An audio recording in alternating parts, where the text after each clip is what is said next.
네, 안녕하세요. 반갑습니다. 크리스마스 이브 12월 23일 저희 프리마켓 뉴욕 출발해 보도록 하겠습니다. 저는 김태형이고요. 저는 최보아입니다.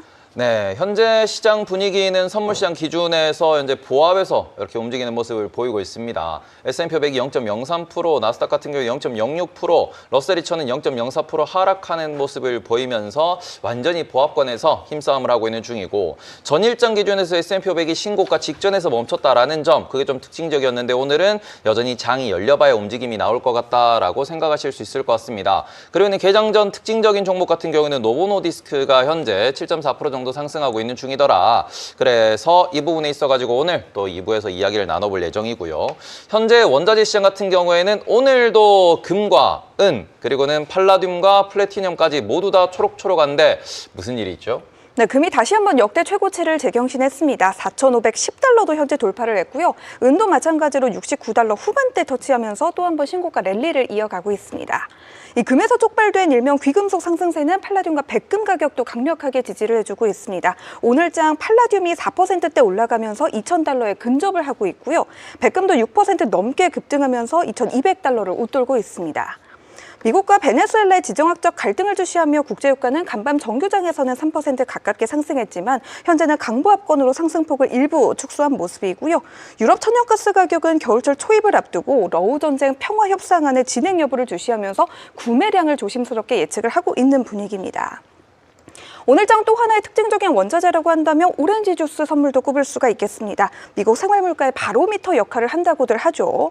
어제는 11% 가까이, 오늘장에서도 5% 넘게 추가 상승을 이어나가고 있는 모습인데요. 트럼프 대통령이 집권한 이후 지금까지 오렌지 주스 가격이 총 28% 넘게 급등을 했다고 합니다. 서민들의 체감 물가가 높아지는 부분을 원자재 시장을 통해서도 다시 한번 내다보실 수가 있겠습니다. 네, 일단은 차트들을 방금 띄워서 보여드렸는데, 야, 이게 그쵸, 뭐 수요 공급 때문에 올라가는 건지 아니면은 투기성으로 올라가는 건지, 야, 이게 지금 금도 그렇고 은도 그렇고 그 외에 선물 시장에서도 급등락이 많이 벌어지고 있다라는 점, 이런 부분에 대해서 오늘 또 아주 현명한 아이디어를 전해주실 분이 나와 계십니다. 저희 박상현 IM증권 전문위원님 나와 계십니다. 어서 오세요. 반갑습니다. 예, 안녕하세요. 네, 일단은 저희가 뭐 방금도 차트를 띄워놓고 말씀을 드렸지만 지금 보시면은 요 차트 화면 좀 보여주실래요?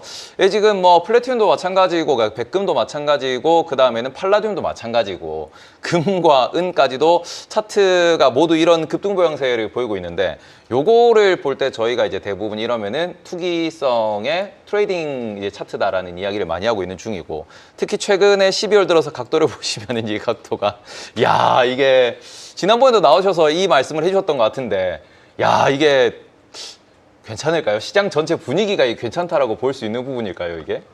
예, 저는 뭐 긍정적으로 보고 있고요.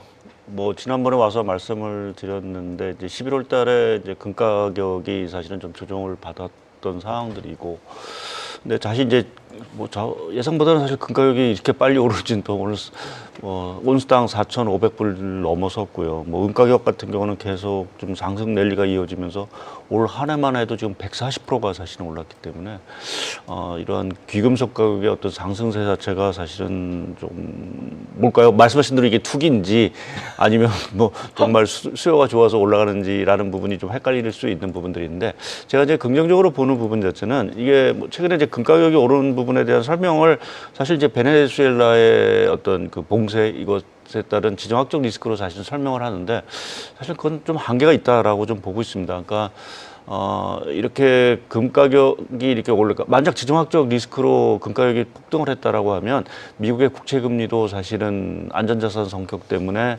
그러니까 금리가 떨어져야 되는데, 오히려 지금 국채 금리 자체는 올라가고 있다라고 보면은 전반적인 시장 분위기 자체가 뭐 베네수엘라 사태를 그렇게 우려한다라고 보기는 좀 어려운 것 같습니다. 그럼 왜 이렇게 국채 금리가 갑자기 12월에 들어와서 귀금속 금리 12월에 들어와서 이제 급등을 하냐라는 부분 자체는 저는 그 12월 FOMC 회의 결과, 그리고 이제 그 후에 발표됐던 고용 지표, 물가 지표, 이것의 시장이 조금 결국 미 연준이 추가적인 어떤 금리 인하에 나설지 않을까라는 어떤 기대감을 조금 자극했다라고 좀 볼 수 있을 것 같습니다. 소위 이제 유동성 자체가 더 풀릴 수 있다. 라는 부분으로 시장이 좀 일단 좀 선반영을 하고 있는 부분들인 것 같고요. 그래서 일정 부분은 안전자산이라는 어떤 성격도 있긴 하지만 오히려 유동성 확대에 대한 어떤 위험자산 선호 심리 자체도 상당히 최근에 어떤 귀금속 가격에 상당히 좀 반영이 되고 있다라고 좀 봐야 될 것 같고요. 또 하나 지난번에 와서 말씀드렸듯이 이제 이게 좀 귀금속이라든지 뭐 이러한 쪽만 오르는 게 아니라 구리 가격도 보면 거의 사상 최고치를 계속 경신을 하고 있는 상황들입니다. 그러니까 아무래도 이제 구리 같은 경우는 이제 AI와 관련된 뭐 수요 이러한 쪽에서도 상당 부분 이제 구리 가격이 반응을 한다라고 보면, 그러니까 12월에 뭐 또 오라클 사태로 인해서 조금은 주춤했던 AI 투자 수요에 대한 시장 기대감이 다시 살아난 부분들이 아닌가라고 좀 해석을 할 수 있어서 말씀드린 대로 뭐 약간의 좀 과열 분위기가 있긴 하지만 전반적으로 봤을 때는 최근에 귀금속 또 구리 가격의 상승 자체는 말씀드린 어떤 유동성 확대라든지 또 AI 수요 자체가 상당 부분 다시 강화될 수 있다라는 좀 기대감을 좀 반영하는 부분들인 것 같고요. 또 하나 굳이 이제 좀 뭐 핑계거리를 찾자라고 하면 여하튼 최근에 좀 달러가 좀 다시 또 약세로 또 돌아섰습니다. 그래서 아직 뭐 올 연 전저점을 이제 돌파한 건 아니지만 하지만 지금 오늘 장에서 보게 되면 이제 98선도 사실은 깨졌고요. 그래서 오늘 달러 가치 자체가 연초 대비 보면 거의 한 10% 가까이 사실은 좀 하락을 한 상황들입니다. 그래서 12월에 들어와서 여러 가지 좀 가격 변수 자체에 어떤 변화가 있다. 특히 그것이 이제 달러 약세에서도 보여듯이 조금 뭐 미국의 어떤 통화 완화 정책에 대한 기대감이 다시 살아나는 뭐 이 흐름 자체 전반적인 분위기 자체가 좀 위험자산 선호, 그러니까 소위 말하는 우리가 뭐 에브리싱 랠리라고 했었는데 뭐 최근에 이제 비트코인은 빠지고 하기 때문에 그 용어를 좀 쓰긴 좀 어려운 상황들이고요. 그래서 조금은 분위기 자체가 12월에 비해서 12월에는 좀 리스크 온으로 사실은 좀 분위기가 좀 바뀐 부분이 최근에 어떤 각종 그 귀금속이라든지 산업용 원자재 가격에 상승을 좀 부추기고 있다라고 좀 봐야 될 것 같습니다. 금과 은에 대한 이야기를 해주셨는데 저는 보유자 관점 또 신규 투자 관점에서의 전략이 어떻게 다른지도 좀 궁금합니다. 예, 뭐 워낙 사실은 이제 금이 많이 올라서 사실 저도 이제 뭐 투자를 더 하시라 하기는 좀 부담스러운 어떤 가격대에 온 부분들은 있습니다. 근데 내년도 그림을 봤을 때 사실 금 가격이 그럼 여기서 추가적으로 이제 급락을 하거나 하는 가능성이 있을까, 아니면 추가적으로 조금 더 올라갈 수 있는 가능성이 있을까라고 보면 사실 좀 후자 쪽에 좀 저는 가깝다라고 좀 보고 있고요. 이제 그렇게 보는 이유 자체는 뭐 뒤에도 또 설명을 좀 드리겠지만 뭐 연준의 통화 정책이 예상보다는 내년 상반기까지는 상당히 완화적 또는 또 더 우리가 시장이 기대했던 것보다도 금리 인하 폭 자체가 상당히 조금 더 커질 수 있는 가능성이 여전히 남아 있는 상황들이기 때문에 그렇게 보면 좀 금 가격의 어떤 추가 상승을 조금 저희가 예상해 볼 수 있는 부분들이 있지 않을까 좀 생각을 하고 있고요. 또 얼마 전까지 이제 그러한 용어가 많이 있었죠. 디베이스먼트 트레이드라고 해서. 그러니까 과거 이제 금이나 은화를 제조할 때 이제 100% 금을 사용하나 은을 사용하지 않고 이제 조금 이상한 금속을 사용해서 이제 가치 자체가 떨어지면서 사람들이 이제 그 부분에 대한 어떤 실망을 했었는데, 최근에 이제 그러한 것들을 빗대서 최근에 워낙 돈들을 많이 풀고 하다 보니까 사실은 이제 통화 가치 자체가 계속해서 떨어질 수 있는 가능성에 대해서 계속 제기가 되고 있는 상황들이기 때문에 그러한 부분에서는 조금 이제 금 가격의 추가적인 상승을 사실 부추기는 요인으로 좀 볼 수가 있고요. 또 한 가지는 중국이 계속해서 금을 사고 있다라는 부분입니다. 그러니까 지금 전 세계 외환 보유고 상에서 보게 되면 이제 마침내 금 보유액 자체가 미국의 채권 보유액을 넘어서기 시작을 했습니다. 그러니까 이렇게 보면 중앙은행들이 여전히 조금 아까 말씀드린 뭐 달러 가치에 대해서 여전히 뭐 강세 기조를 유지하고 있긴 하지만 뭐 조금 이러한 그 신뢰에 대한 문제 자체가 여전히 좀 제기되고 있는 상황들이어서 어떤 달러보다는 사실은 금을 좀 선호하는 분위기 자체가 상당히 좀 강화되고 있어서 그렇게 보면 내년에 금은 가격은 조금 더 추가적인 상승이 있지 않을까 좀 생각을 좀 하고 있고요. 또 한 가지 뭐 지금 말씀드린 거는 조금은 뭐 이제 긍정적인 어떤 위험자산 선호 쪽에서 유동성 확대 쪽에서 말씀을 좀 드렸다라고 하면 만약 내년에 뭔가 시장이 우리가 뭐 버블은 이런 붕괴가 아니다 하더라도 뭔가 중간선거를 앞두고 뭔가 여러 가지 불확실성이 커지고 해서 뭔가 시장의 센티멘트 자체가 상당히 약하다, 투자 심리 자체가 약화될 경우에도 사실은 금을 선호할 가능성이 상당히 높다라고 좀 보고 있습니다. 그러니까 금은 안전자산으로서도 위험자산으로서도 여전히 선택받을 가능성이 상당히 높기 때문에 그렇게 보면 사실 뭐 여기서 대규모로 금을 사시라고 말씀드리기는 어렵지만 그냥 꾸준히 뭐 적립식으로 비슷하게 저는 계속해서 매입을 하는 부분, 특히 이제 중장기적으로 보게 되면 금 가격 자체가 한번 올라가면 사실 잘 빠지지는 않습니다. 그러니까 옆으로 하방 경직성을 좀 갖고 가는 부분들이어서 그냥 그렇게 보면 좀 꾸준히 매입하는 전략 자체가 상당히 조금 선호되는 전략이 아닐까 좀 생각을 좀 하고 있습니다. 에브리싱 랠리에서 비트코인만 소외가 됐다고 말씀해 주셨는데 비트코인에 대한 연말연시 대응법도 좀 궁금합니다. 예, 좀 비트코인에 대한 전망 자체가 뭐 극단적으로 갈리고 있습니다. 뭐 다시 이제 가격이 올라갈 수 있다라는 분위기도 있는 반면에 오히려 가격에서 추가적으로 더 급락할 수 있다라는 이제 어떤 전망 자체가 상당히 엇갈리고 있는 상황들이어서 글쎄요, 뭐 지금 비트코인의 가격에 대해서 전망을 정확히 말씀드리긴 사실 조금 어려운 부분들이 있습니다. 근데 저희가 12월, 1월에는 조금 이제 그 비트코인 가격의 변동성 자체는 커질 거는 조금 불가피할 거로 좀 보고 있고요. 일단은 당장 지금 눈앞에 있는 거는 26일 날 그 비트코인의 옵션 만기 자체가 상당히 그 대규모 옵션 만기가 좀 도래할 좀 한 260억 달러 정도가 26일 날 옵션 만기가 사실 되기 때문에 그 옵션 만기를 과연 어떻게 넘길지가 하나의 좀 변수로 좀 남아 있는 상황들이고요. 또 한 가지 변수는 내년 이제 초에 들어가서 이제 차기 연준 의장, 그러니까 차기 연준이 누가 될지는 모르겠지만, 그 차기 연준 내에서도 보게 되면 이제 가상화폐를 좀 선호하시는 의장이 계시고, 후보가 계시고, 또 가상화폐에 대해서 조금 좀 이제 비판적인 어떤 성향을 가진 분들이 있어서 누가 또 이제 그 차기 연준으로 선임되느냐에 따라서 뭐 가상화폐 시장의 반응이 좀 다를 수 있는 부분들이 하나 있고요.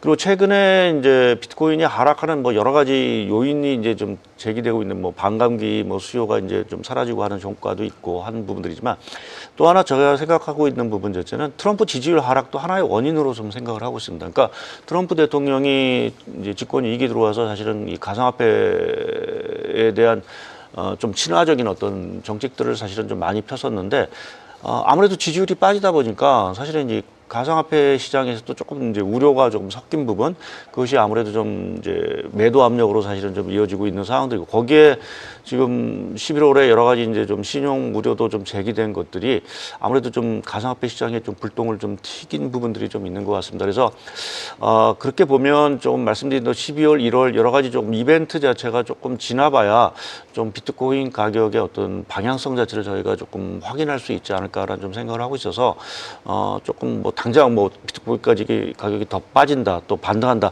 이렇게 말씀드리기에는 조금 아직 좀 조심스러운 좀 구간이 아닌가 좀 보고 있습니다. 네.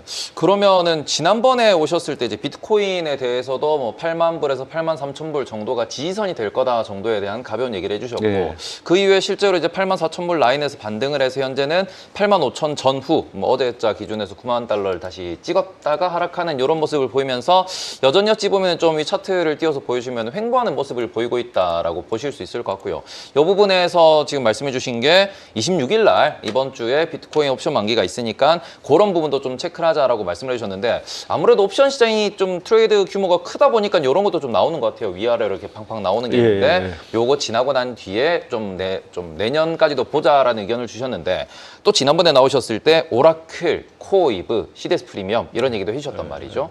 근데 그런 부분에 있어서 뭐 이게 뭐 타이밍이 좋다 혹은 뭔가 공교롭다라고 표현할 수 있을 것 같은데 그런 식에서 이제는 얘네들 걱정은 하지 말자, 얘네들 개별 이슈다라는 말씀을 해주셨고 마이크론 실적 발표 이후에 지금 나스닥에 있는 AI 기업들이 다 반등한 것도 마찬가지고요. 그러면서 추가적으로 지난번에 말씀해 주신 오라클, 코이브 그리고 MSTR까지도 같이 반등하는 모습을 보이고 있다 보니까 그러니까 이 부분에 대해서 약간 심리가 개선되었다. 그리고 이런 부분에 대해서 어떤 식으로 좀 보시고 계신지 시장 분위기 전반적으로 이것도 좀 여쭙고 싶습니다. 예, 뭐 말씀하신 대로 조금 제가 이제 그 두 가지 지표, 그러니까 비트코인 가격하고 오라클 CDS를 보자라고 이제 말씀드렸는데 다행스럽게 뭐 지금 비트코인 가격은 뭐 큰 반등은 아니지만 이제 좀 가격이 지지가 되고 있는 상황들이고요. 이제 반면에 이제 오라클 CDS 프리미엄 자체는 최근 며칠간 좀 이제 하락하는 모습을 좀 보이고 있는 상황들이어서 그러한 측면에서 보게 되면 좀 최근에 그 연말을 앞두고 조금 시장 자체가 좀 반등 또 뭐 S&P 500이나 이런 거 거의 뭐 사상 최고치에 이제 근접하는 상황들이기 때문에 뭐 이런 분위기가 나왔다고 보고 있고 하여튼 오라클과 관련돼서는 아직까지 뭐 부채 리스크를 완전히 경감한 부분, 털어낸 부분들은 아니지만 소위 그 뉴스에 나왔던 틱톡 인수권 자체가 상당히 호재로 좀 작용했다라고 좀 봐야 될 것 같습니다. 그러니까 소위 오라클의 수익성 문제에 대해서 저희가 상당히 좀 우려를 했었는데 그 수익성 우려를 일부나마 불식시켜 줄 수 있는 게 아마 틱톡 인수가 아닌가라는 쪽에 좀 생각을 좀 해볼 수가 있어서 조금은 이제 그 시장이 우려했던 부분을 여하튼 좀 달랠 수 있는 뉴스거리가 나왔다라는 부분 자체가 상당히 좀 다행스럽다라고 좀 보고 있습니다. 그래서 뭐 앞으로도 우리가 좀 이 지표들 자체는 조금 더 지켜봐야 되는 부분들이지만 단기적으로 봤을 때는 조금 이제 큰 고비를 좀 넘었을 것이 아닌가 좀 생각을 좀 하고 있습니다. 그래서 다음에 또 이제 뭐 AI 버블론이 나오면서 또 어떻게 될지 잘 모르긴 하겠지만 이러한 지금 제기됐던 어떤 신용에 대한 문제 이러한 것들이 다소 완화됐다. 그것이 오라클뿐만 아니라 지금 여타 빅테크들의 CDS도 동반 하락을 하는 거로 봐서는 시장이 다시 조금은 AI 버블론보다는 이러한 투자라는 부분 자체에 오히려 좀 더 초점을 좀 맞춰가고 있는 부분들이 아닌가라는 쪽으로 좀 해석을 할 수 있는 것 같습니다. 네, 알겠습니다. 그리고는 오늘 이 준비해 주신 자료에서 미국 연준이 지금은 1년 이하 단기 국채 요거에 대해 가지고 현재 매입을 재개한다라는 요런 뉴스가 있다라고 말씀을 해주셨는데 요게 어찌 보면은 뭐 1년 이하이기도 하지만 국채를 산다라고 하는 거는 돈을 푼다라고도 볼 수 있을 것 같거든요. 그 시장에서도 이제 요거 QE 아니냐라는 해석이 가능할 것 같은데 요 부분에 대해서 조금 설명을 해주실 수 있을까요? 일단 화면을 저 차트를 준비한 차트를 좀 보여드리면 지금 요 차트는 미 연준이 지금 보유하고 있는 1년 이하짜리 단기 국채 보유액입니다. 그 보면 맨 끝에 보시게 되면 꼬리가 약간 좀 들리는 사항들이죠. 이게 이제 지난 12월 FOMC에서 뭐 그때 금리 인하 결정과 더불어서 추가적으로 이제 결정을 했던 것이 이제 그 단기 국채를 매입을 하겠다라는 이제 결정을 했고 월간 한 400억 좀 넘는 어떤 금액을 아마 매입을 할 거다라는 어떤 발표가 좀 있었던 사항들입니다. 그래서 이것을 두고 시장이 이제 이게 양적 완화냐 아니냐라는 이제 논란이 사실은 있었는데 뭐 결론적으로 말씀드리면은 약간의 미니 양적 완화가 아닌가라는 그러니까 쪽으로. 파월 의장은 FOMC 그 인터뷰에서도 계속 양적 완화는 아니다. 우리가 이걸 하는 거는 단기 유동성을 이제 컨트롤하기 위해서 하는 거다. 양적 완화라고 생각하지 마라라는 엄청난 그런 선긋기를 보여줬는데 시장에서는 계속 코멘트가 양적 완화다, QE다, 즐기자라는 이야기를 하고 있어서. 그러니까 이게 아무래도 이제 뭐 매입을 하고 결국 유동성이 풀려 나가는 부분들이니까요. 그리고 또 이제 일부에서 얘기하는 뭐 JP 모건이 대표적인데 내년에 이러한 그 단기 국채 매입 규모가 어느 정도 되냐면 거의 4천억 달러가 넘을 거라고 이제 예상을 하고 있습니다. 4천억 달러면 국내 400빌리언을 네. 그러니까 그렇게 보면 이게 뭐 실제로 그렇게 매입을 할지는 저희가 뚜껑을 열어봐야 되는 가능성은 상당히 높다라고 보고 있고요. 이제 그렇게 보면 4천억 달러의 돈 자체가 결국은 뭐 어떤 형태든 간에 풀려 나간다라고 하면 그것이 결국 시장 입장에서는 미니 QE로 받아들일 수밖에 없는 상황들이 아닌가 좀 생각을 좀 해볼 수 있는 것 같습니다. 조금 더 우리가 이게 좀 뭐 상상의 나래를 좀 펴게 되면 지금 이러한 그 단기 국채 매입과 지금 연준의 어떤 금리 인하 때문에 10년물 국채 금리 자체는 최근에 뭐 금리가 그렇게 빠지지 않고 있지만 단기 쪽에서의 그 금리 자체는 상당히 조금 안정세, 하향 안정세를 좀 보이고 있고 또 더구나 이렇게 그 단기 금리가 안정되고 돈을 풀다 보니까 그동안 시장에서 제기됐던 유동성 경색 얘기가 사실은 최근에 쏙 들어간 상황들입니다. 그러니까 그렇게 보면 돈푼 효과가 분명히 있는 부분으로 좀 봐야 될 거고 또 시장은 그러한 부분을 좀 기대하고 있는 상황들이고요.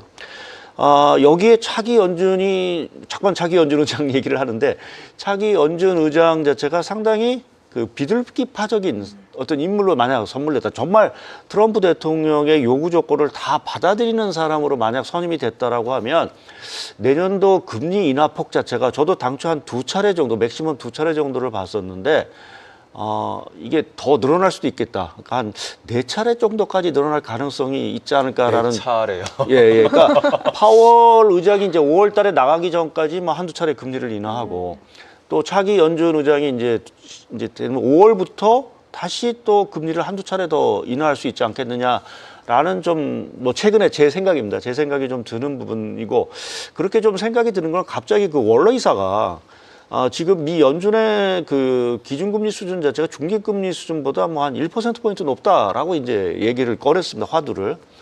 그러니까 원로 이사만 하더라도 조금은 그래도 뭐 연준의 어떤 그 뭐 매파적인 어떤 성향을 조금은 좀 갖고 있는 분인데 원로 이사마저도 그러한 얘기를 했다.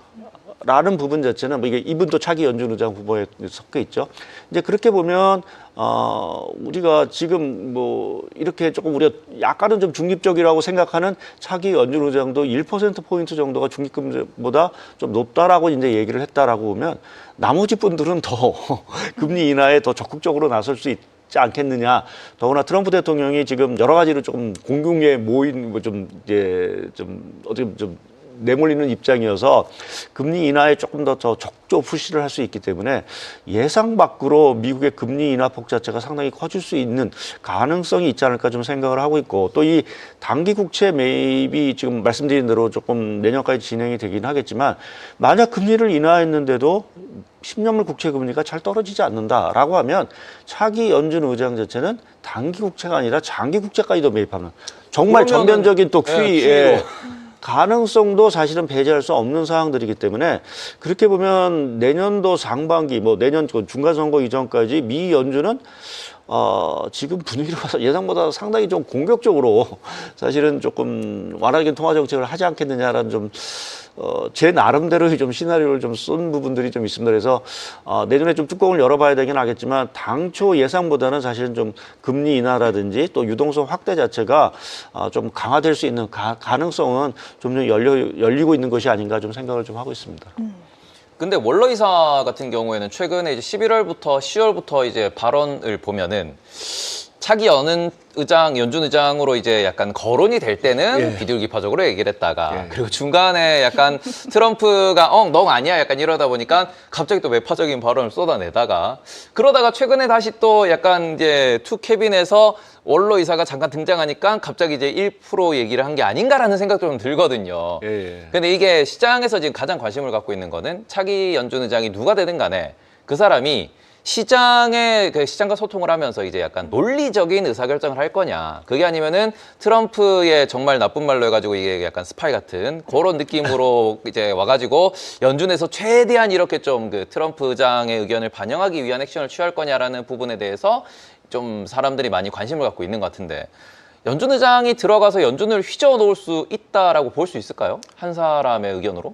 뭐 아무래도 그게 연준 의장이 그 무게감일 수 있는 부분들이고요. 뭐 지금 연준 구성, 특히 이제 뭐 FOMC 구성 자체가 뭐 연준 의장이 좌지우지하느냐 아닌 거 다 투표로 결정하는 부분들이긴 하지만 지금 연준 내 지금 구도 자체가 그 트럼프를 지지하는 뭐 이사가 일단은 뭐 마이런 이사라든지 뭐 다 좀 포진해 있는 상황들이고 거기에 이제 연준 의장 차기 연준이 친 트럼프 성향의 어떤 인물이 사실 들어온다라고 하면 아무래도 뭐 아무리 반대 목소리가 있다 하더라도 그 반대 목소리보다는 사실은 연준의 어떤 그 무게감에 따라서 사실은 조금 더 완화적으로 좀 갈 수 있는 가능성은 좀 열려 있지 않을까 좀 생각을 하고 있고요. 이게 개인적으로 왜 이런 질문을 여쭤봤냐 그러면은 크리스토퍼 볼러 연준 이사가 되고 임명되고 파월 의장처럼 싹 돌아서가지고 그렇게도 될 수가 있는 부분이지 않을까 싶어가지고요.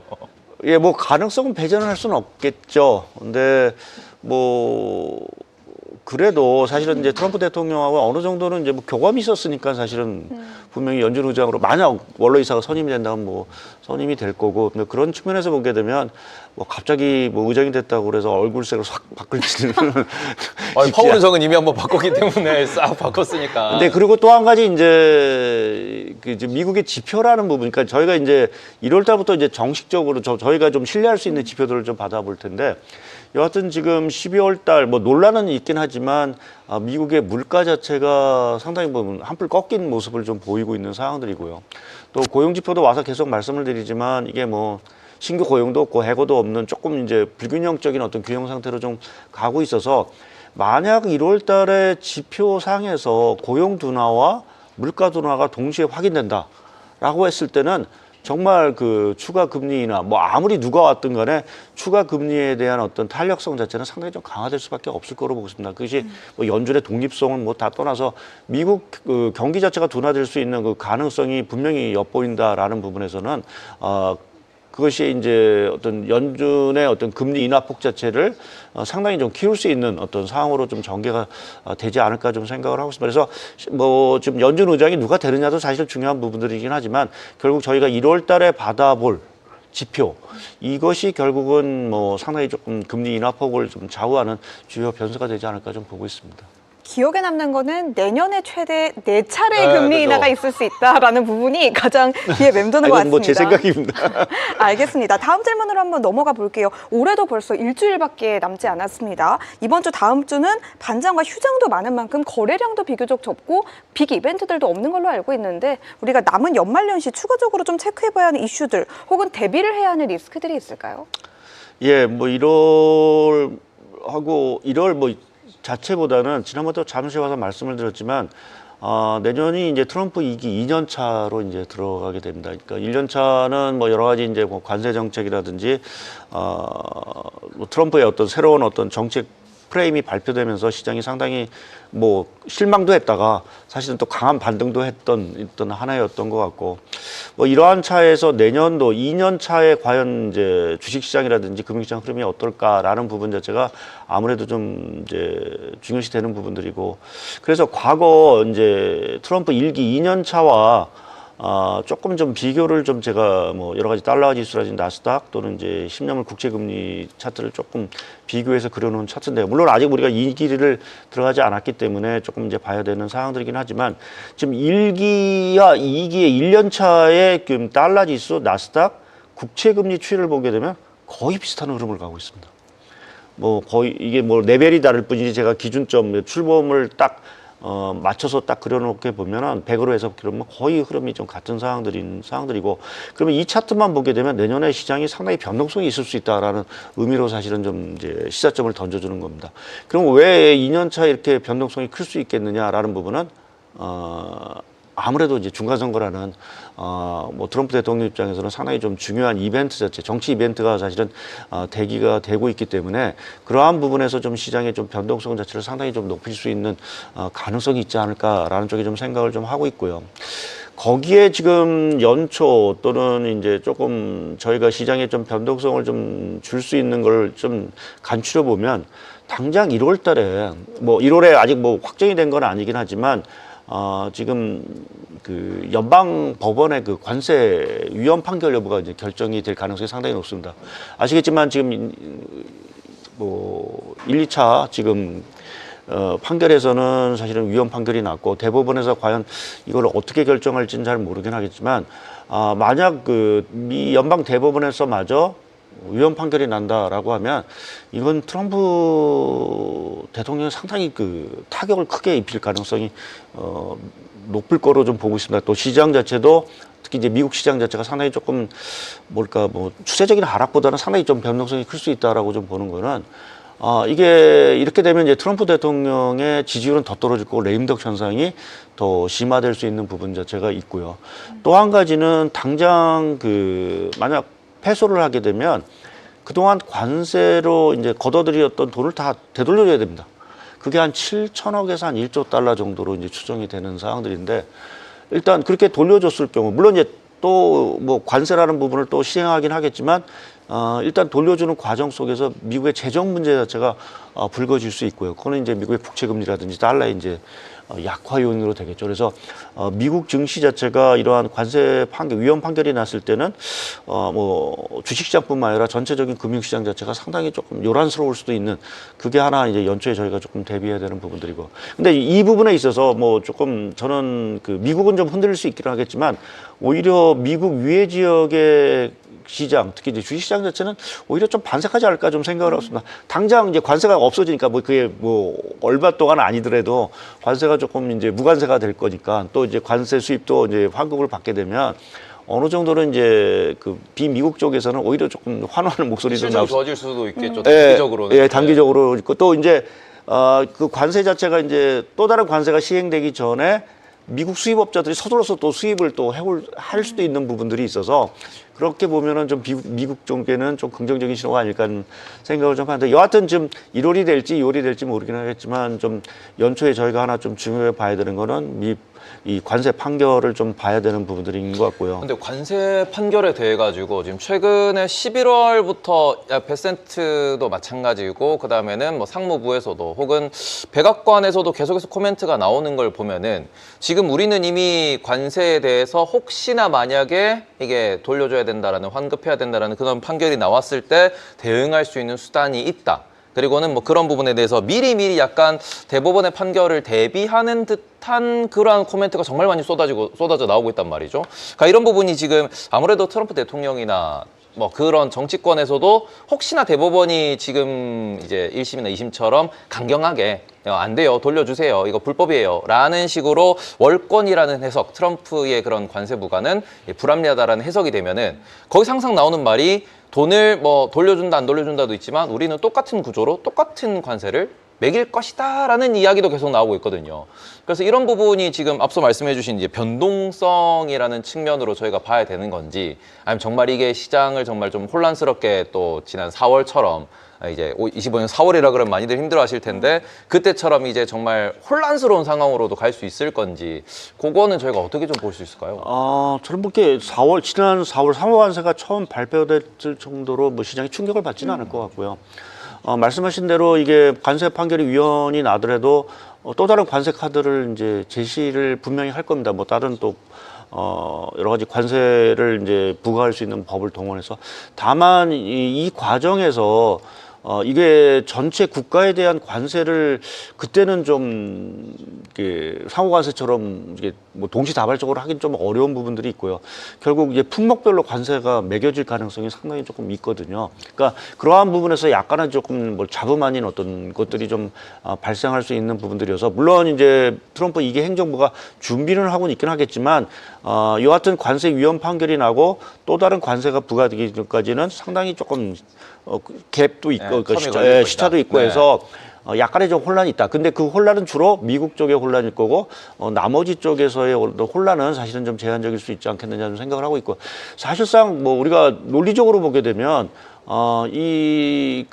만약 위헌 판결이 났을 때 우리가 뭐 미국 간에 지금 관세 협상을 통해서 뭐 얼마 투자하겠다. 사실 이것도 결국 그렇죠. 그러니까 무효화될 수 있는 논리적으로 보면 그렇긴 한데 뭐 그게 현실화되기는 쉽지는 않은 것 같고 뭐 여하튼 그러한 면에서 조금은 좀 이제 시장에 혼란이 있을 수 있다라고 좀 말씀을 좀 드릴 수 있을 것 같습니다. 만약에 결과가 적법하다고 나오면 근데 그거는 뭐 그렇게 뭐 결국 뭐 조금 한 상태가 유지가 되는 거니까 큰 문제는 없을 거로 좀 보고 있습니다. 그럼 방금 말씀해 주셨던 것처럼 위법일 때는 주식시장에 호재가 될 수도 있는데 반대로 적법했을 때는 우리가 주식시장에 악재가 됐을 가능성에 대해서는 고려할 필요가 없다는 말씀이신 뭐 거죠? 큰 악재, 뭐 그냥 뭐 있는 관세 계속 가는 거니까 사실은 뭐 추가적으로 시장이 이렇게 흔들릴 요인은 없을 것 같고 오히려 조금 이제 트럼프 대통령 지지율이나 이런 쪽에 조금 더 힘을 좀 얹어줄 수 있는 가능성들은 있겠죠. 네, 알겠습니다. 그리고 이제 두 번째 조금 제가 이제 봐야 되는 거로 이제 말씀드린 게 뭐 차기 연준 총재도 있지만 결국 이제 1월 달에 나올 여러 가지 이제 고용 지표, 물가 지표도 사실은 좀 저희가 지금 12월에 발표된 거는 좀 구멍이 숭숭 뚫린 지표를 저희가 받아봤기 때문에 사실은 1월에는 조금 제대로 된 지표를 받아보면서 이제 미국 경기에 대해서 우리가 조금 더 정확한 어떤 판단 자체를 좀 내릴 수 있지 않을까. 근데 이것이 결국은 미 연준의 어떤 그 통화정책 기조 이 부분에 있어서 상당히 이제 큰 영향을 미치니까 1월에 지금 금리 동결을 이제 시장은 예상을 좀 하고 있는 상황들인데 만약 1월 초중순에 발표될 고용지표가 물가지표가 다시 흔들린다라고 하면, 그러니까 고용지표도 둔하고 물가지표도 둔화된 게 재차 확인된다라고 하면 사실 1월에 다시 금리를 내릴 수 있다라는 얘기들이 사실은 더 힘을 얻을 수 있는 부분으로 좀 봐야 될 것 같습니다. 뭐 지표의 왜곡이나 과대 해석에 대한 투자자들의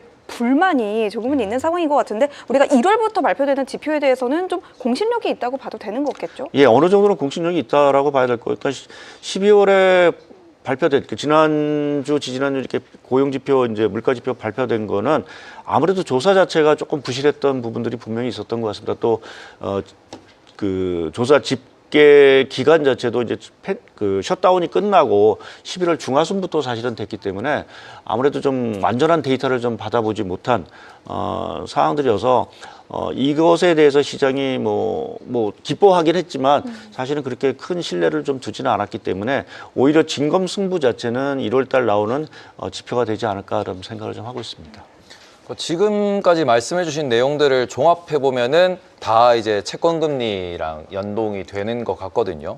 그러니까 말 그대로 관세에 대해서 이야기가 나온다고 하더라도 그 대법원 판결 이후에 뭔가 이제 시장에서는 뭐 약간 돌려줘야 되니까 돈 부족한 거 아니냐, 채권 찍어내야 되는 거 아니냐, 그것도 채권 시장의 이슈로 될 것 같고, 그리고는 차기 연준 의장에 대해서 이야기도 계속해서 채권 시장 이슈가 될 것 같고, 그리고는 우리가 기존 뭐 미국의 경기가 좀 둔화된다라고 했을 때도 채권 시장 이슈가 될 것 같고, 근데 지금 채권 시장 이슈와 함께 항상 연결돼서 이야기 나오는 게 뭐냐 그러면은 현재 이제 환율이라고 볼 수 있을 것 같습니다. 어제자 기준에서도 약간은 앞서서도 달러 인덱스 말씀을 해주셨지만 어제자 보고서도 막 쏟아져 나오는 게 내년도 달러가 도대체 강달러로 갈 거냐 약달러로 갈 거냐 이런 얘기가 되게 많이 나왔었고요. 앞서서 자료를 준비해 주신 부분에서도 트럼프 2년차 때는 1기 때도 채권금리가 좀 올라갔었다. 그럼 채권금리가 올라간다라는 부분에서 달러 강세인가?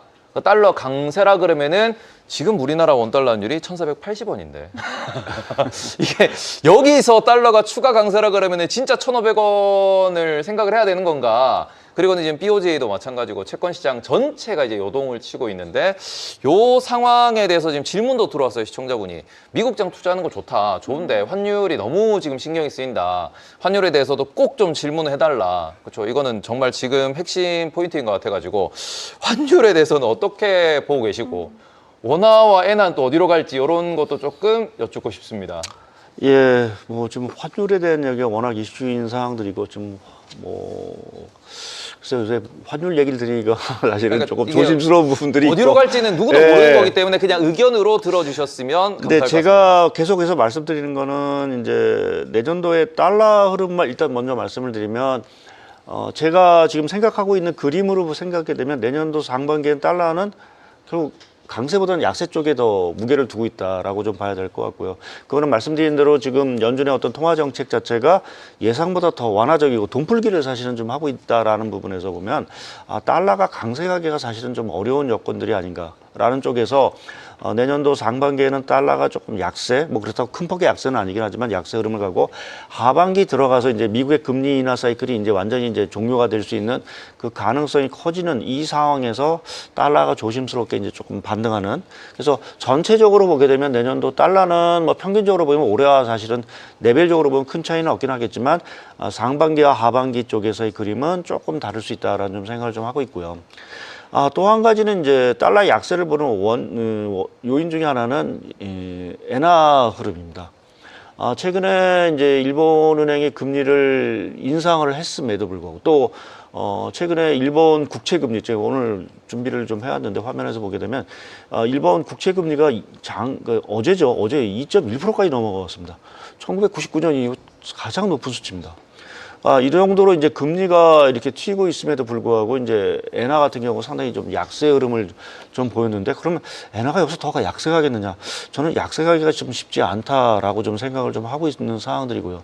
그렇게 보는 거는 일단 뭐 내년에 일본은행이 추가 금리를 언제 인상할지는 모르긴 하겠지만 여전히 추가 금리 인상 가능성은 열려 있고요. 지금 미일 간의 그 기준금리 차가 얼마냐면은 지금 2.75까지 줄어들었습니다. 이게 2019년 이후 가장 이제 작은 그 금리 스프레드 차이인데 내년에 이게 더 줄어들 수가 있겠죠. 아까 말씀드린 연준이 더 금리를 만약 뭐 50bp가 됐든 100bp가 됐든 간에 여하튼 한다라고 하면 2.75가 아니라 2.25, 2.0까지도 사실은 이 금리 스프레드 자체가 줄어든다라고 하면 당연히 엔화 쪽에는 좀 강세 요인이 좀 될 수 있다라고 좀 생각을 하고 있고 해서 그렇게 보면 그것이 결국에 가서는 달러 쪽에서 봐서는 약세 요인으로 좀 작용할 수 있다라는 생각을 좀 하고 있습니다. 그래서 전체적으로 대외 부분에 있어서는 달러 약세, 엔 강세를 최소한 상반기를 예상을 하고 있고 그렇게 되면 국내 원 달러 흐름 최근에 뭐 그동안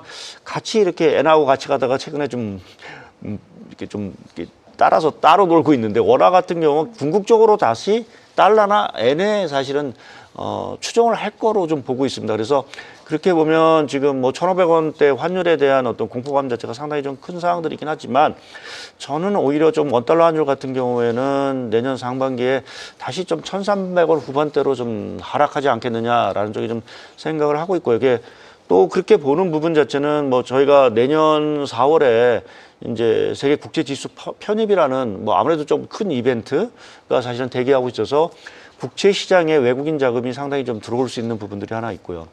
또 최근에 그 정부나 또 한국은행이 여러 가지 지금 그 외환 공급 확대 정책을 사실 내놨습니다. 뭐 그게 당장의 효과는 없긴 하겠지만 이게 시차를 두고 계속해서 시중에 달러 공급 자체가 늘어날 수 있는 가능성이 상당히 좀 있고요. 또 한 가지는 지금 국민연금 활용에 대해서 상당히 논란이 있긴 하지만 여하튼 지금 국민연금의 환해지 물량 자체가 연말 연초 경우에는 상당 부분 나올 수 있다라는 쪽에서 얘기를 좀 종합해 보면 원달러 환율이 여기서 1,500원을 돌파하기보다는 오히려 좀 하락 쪽에 좀 무게를 좀 두지 않을까. 그래서 말씀드린 대로 뭐 아주 큰 폭은 아니긴 했지만 연말 연초 흐름 자체는 위쪽보다는 좀 원달러 환율이 하락 쪽에 좀 무게의 중심을 좀 둘 가능성이 좀 커 보인다라고 좀 말씀드릴 수 있을 것 같습니다. 네, 요 그 끝으로 이제 많은 분들이 좀 불안해 하시는 것 같던데 지금 네. 어제부터 요 차트를 좀 띄워주시면은 원달러 환율 차트가 뭐 여러 가지 차트가 있겠지만 저 같은 경우는 야후 파이낸스에 나오는 게 가장 속도가 좀 빠르지 않나라고 생각을 하는데 요게 지금 어제자부터 계속 이런 식으로 이제 엄청나게 좁은 박스권 내에서 바코드라고 하죠. 네. 왔다 갔다를 정말 빠르게 움직이거든요. 지금도 계속 움직이고 있는데 요게 일각에서는 누군가가 투기 세력이 원화를 공격하는 거지 않을까라는 약간의 그런 이야기도 좀 하는 중이고 실제로 저도 지금도 막 이렇게 움직이고 있는데 원화가 밤 시간대 이렇게 빠르게 움직이는 걸 본 적이 몇 번 없거든요. 그러니까 이게 1,480원이라는 라인에서 지금 뭐 개입을 하는 거 아니냐, 뭐 구두 개입도 실제로 있었고 그런 얘기들도 나오는데 이게 불안해야 할 만한 포인트까지는 아니다라고 볼 수 있을까요? 지금 이런 움직임 자체가? 예, 뭐 투기 세력이 뭐 들어올 수 있는 부분들이 있는데 정부도 사실은 이제 실개입을 사실은 좀 시점을 좀 이제 좀 뭐랄까 좀 기회를 좀 포착을 하려고 좀 대기를 하고 있는 부분들인 것 같습니다. 그래서 말씀드린 대로 지금 오늘 장에서 뭐 좀 상당히 좀 변동성 자체도 크지만 또 한편에서 보면 오늘 엔화 환율 자체가 뭐 엄청 강세였죠. 엄청 강세 155엔까지도 네. 잠깐 이제 들어가고 150 상황들이기 때문에 지금 원화가 따로 이렇게 추가적으로 급등하기는 좀 쉽지 않을 수 있는 상황이 있는 것 같습니다. 그래서 정부 입장에서도 사실은 1,500원이라는 환율 자체 뭐 그게 국내 어떤 금융시장의 뭐 혼란 여부를 떠나서 뭐 1,500원이 보여주는 여러 가지 좀 심리적인 요인들이 있기 때문에 1,500원대 환율은 쉽게 용인하지는 않을 것 같고요. 그렇게 보면은 1,480원 후반대 또는 뭐 1,490원대에서는 적극적인 실개입이 사실은 나올 수 있다라고 좀 보고 있고, 근데 지금 제가 보는 관점에서는 지금 분위기 자체가 뭐 아까 말씀드린 미국도 좀 돈을 다시 좀 많이 푸는 듯한 모습을 좀 보이고 있고, 일본은 뭐 지금 최근에 뭐 BOJ의 어떤 그 결정 이후에 다소 엔화가 좀 강세를 좀 약세를 좀 보이곤 했지만 뭐 아무래도 지금 분위기로 봐서는 다시 조금 점진적으로 좀 강세로 갈 수 있다라는 어떤 흐름이 나오고 있고, 오늘 위안화도 사실은 상당히 좀 강세를 좀 보이고 있습니다. 그래서 주변국 통화 자체가 전반적으로 좀 강세를 좀 보이고 있어서 원화만 이렇게 나홀로 약세로 갈 요인 자체는 사실은 좀 없는 것 같고요.